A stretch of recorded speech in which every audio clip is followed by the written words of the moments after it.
Welcome back to a brand new episode of the A-Game. I'm Lucas Warren. I'm Ryan Hendricks. And I'm Nick Goodman.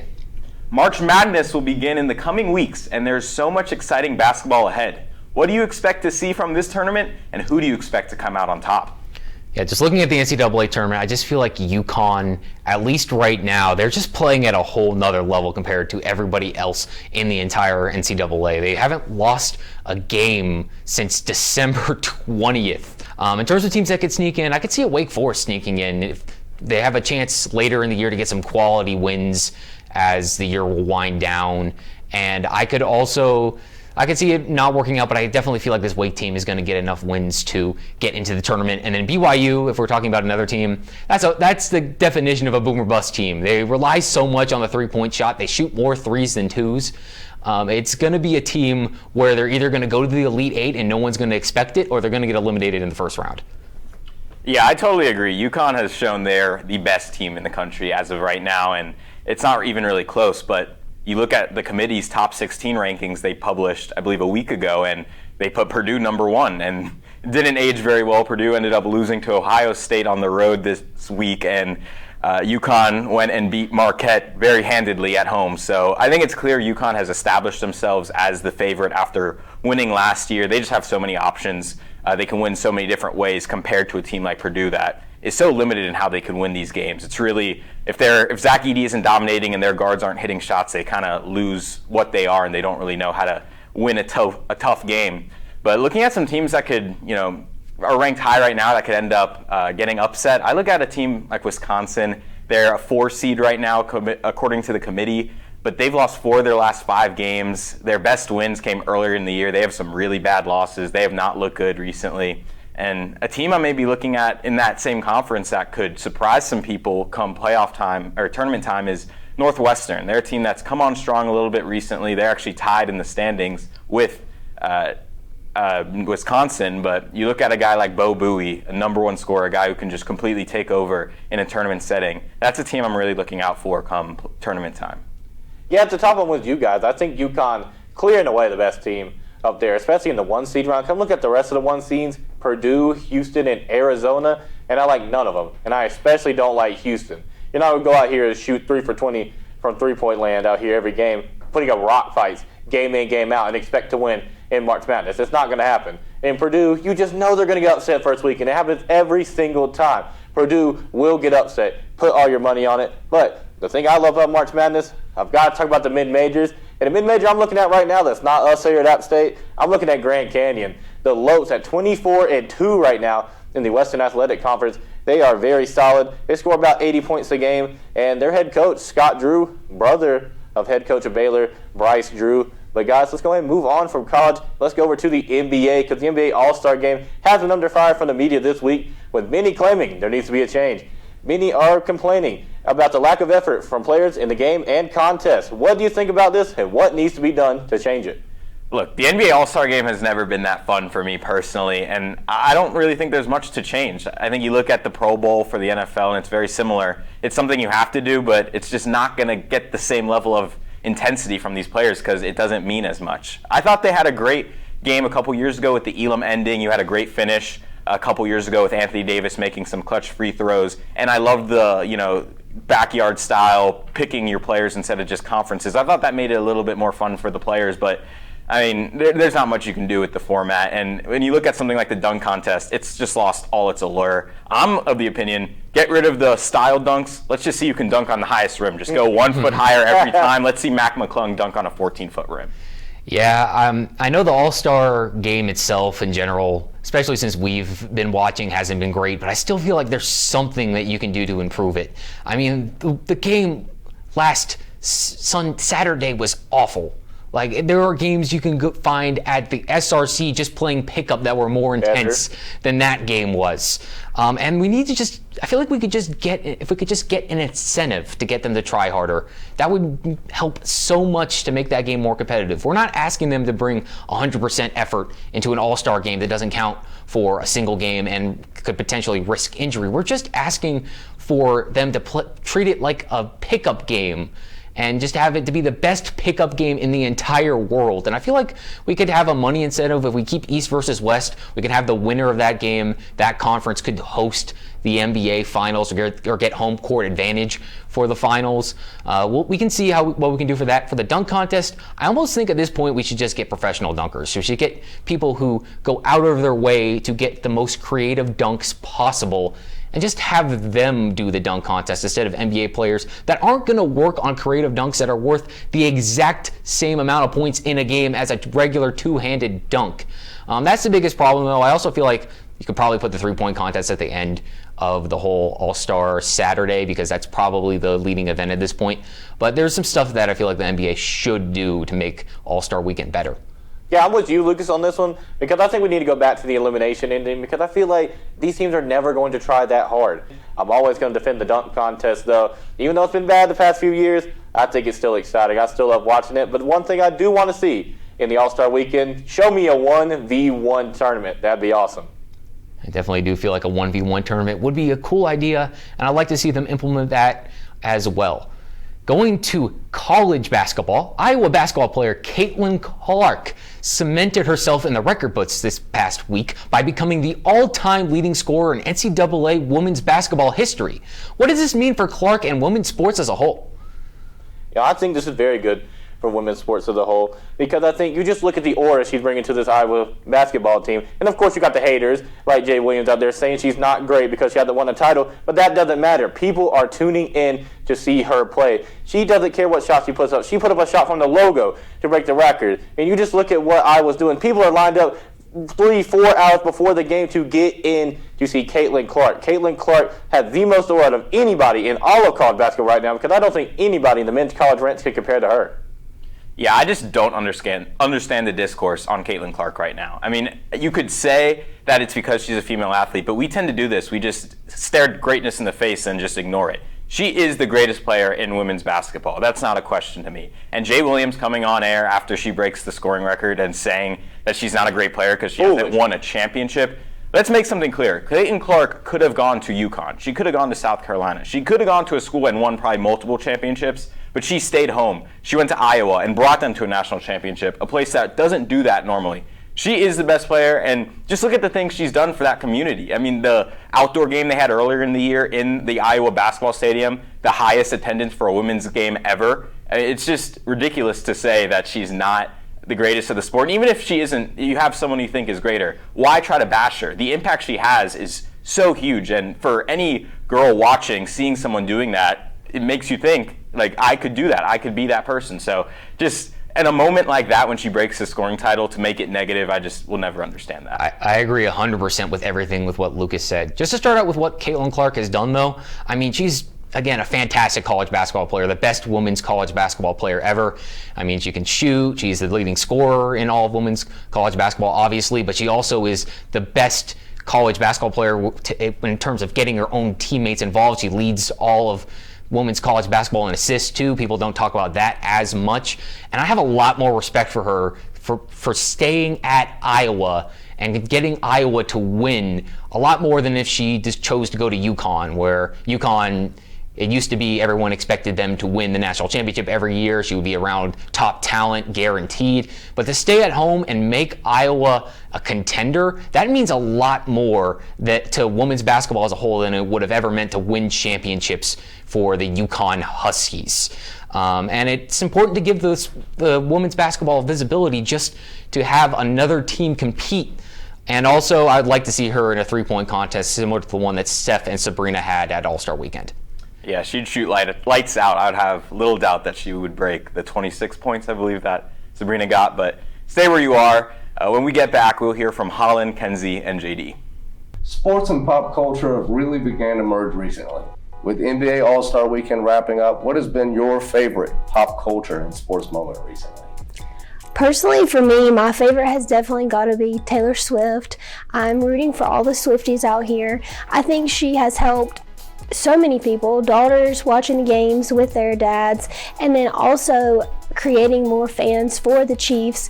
There's all the Swifties who are now watching the games, and then icons like Blake Lively, who chances are probably would never attend a Chiefs game prior to Taylor's connection with Travis.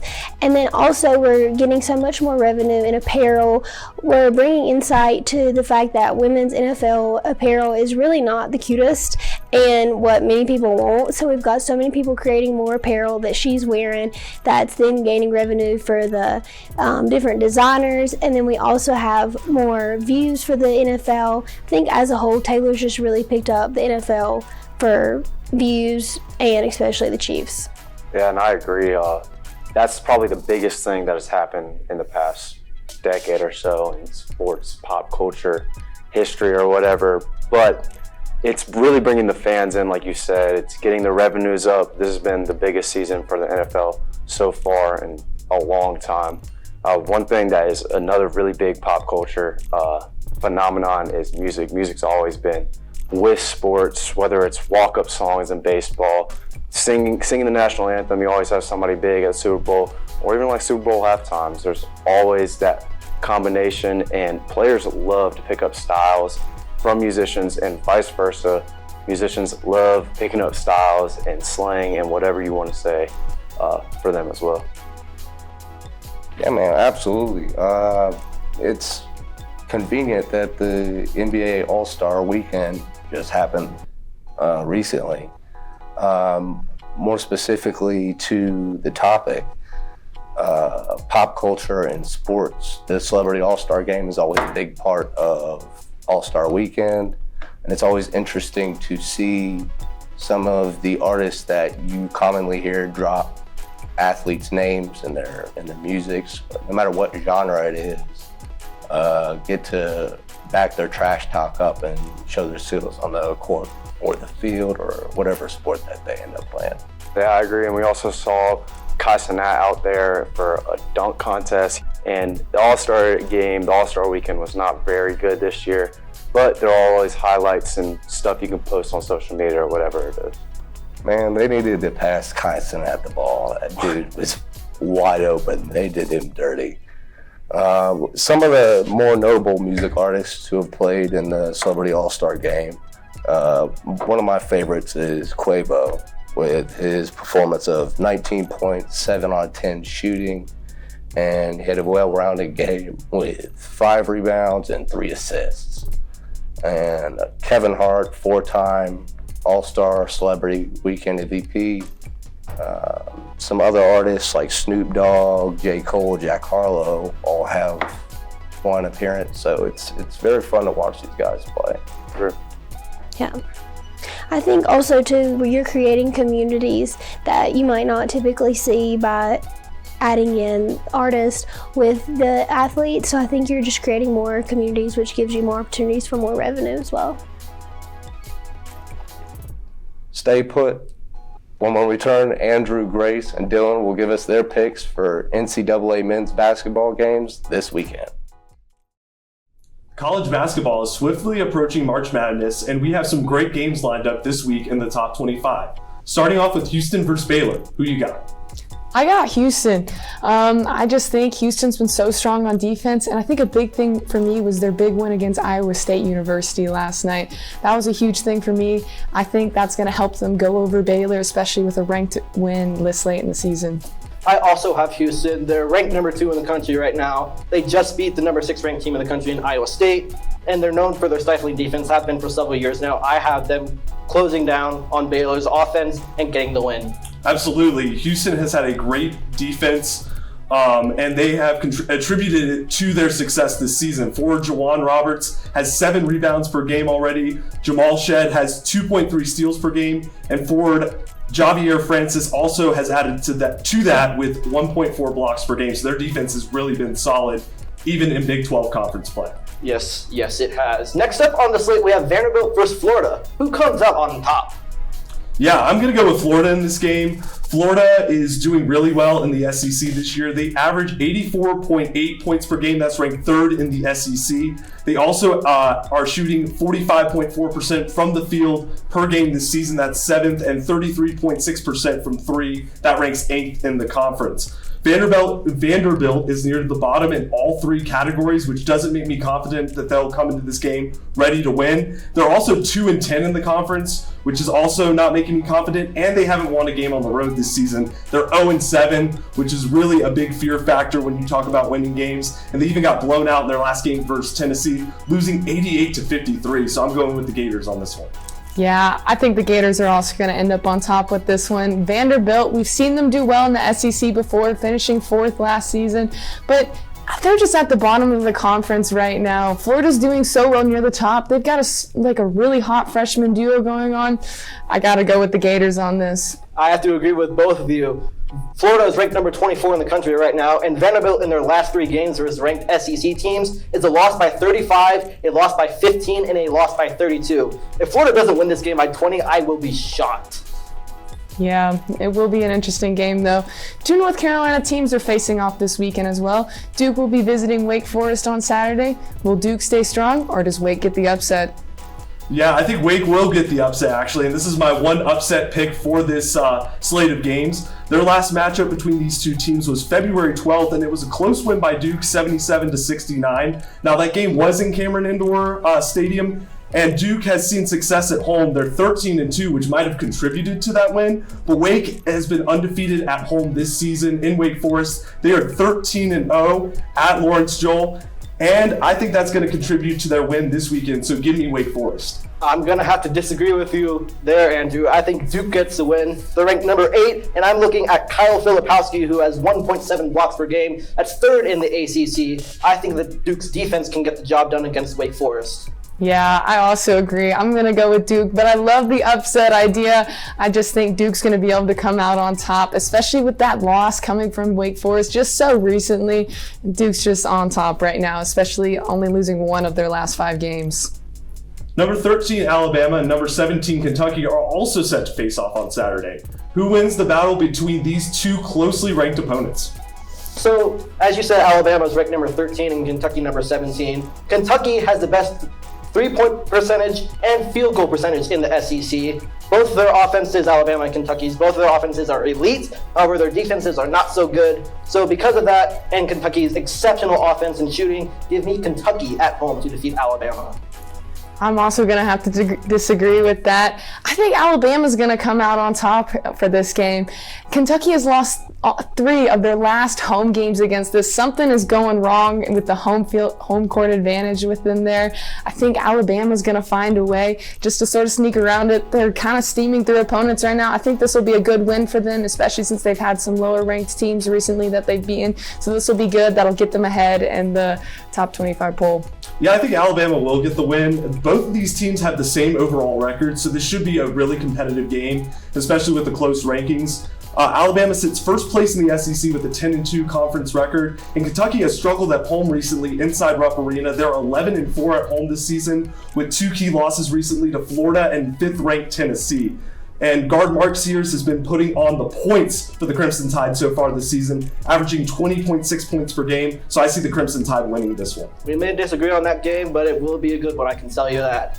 Yeah, it'll be a good set of games coming up this weekend. Stay where you are, though. When we get back, we will hear from Cody and Hunter for the weekly rundown. Welcome back to the A-Game. Cody, kick us off with this week's rundown. I'd love to. The Kansas City Chiefs are your 2024 Super Bowl champions after beating the 49ers 25-22 in an overtime thriller. They win their 3rd Super Bowl in the last 5 years as Mahomes wins his 3rd Super Bowl MVP. Before overtime, San Francisco won the coin toss and elected to receive the ball first. With the new overtime rules, this decision was heavily criticized. Do you agree with the 49ers' decision to get the ball first in overtime? I'm with the majority here. I definitely do not agree with the decision. You do not want to give Patrick Mahomes the keys to drive his team to another Super Bowl championship. You can't do that. You have to get that ball second and for a chance to win. The Chiefs, their offense knew the situation. They knew that it was 3 for another overtime or a touchdown to win. They had the ball in their own territory on 4th down and they went for it and got it, they may not have done that. Let's say they had the ball first. That may not have been the decision, but when they knew they had to get it, they knew the situation, they decided to go for it. So the decision was wrong, in my opinion. That's right, Cody. Sticking with this game and sticking with Patrick Mahomes especially, got his 3rd championship ring against the 49ers, putting him tied for 3rd in overall titles. This run this year also puts him at 15 total playoff wins, which is 3rd on the all-time list.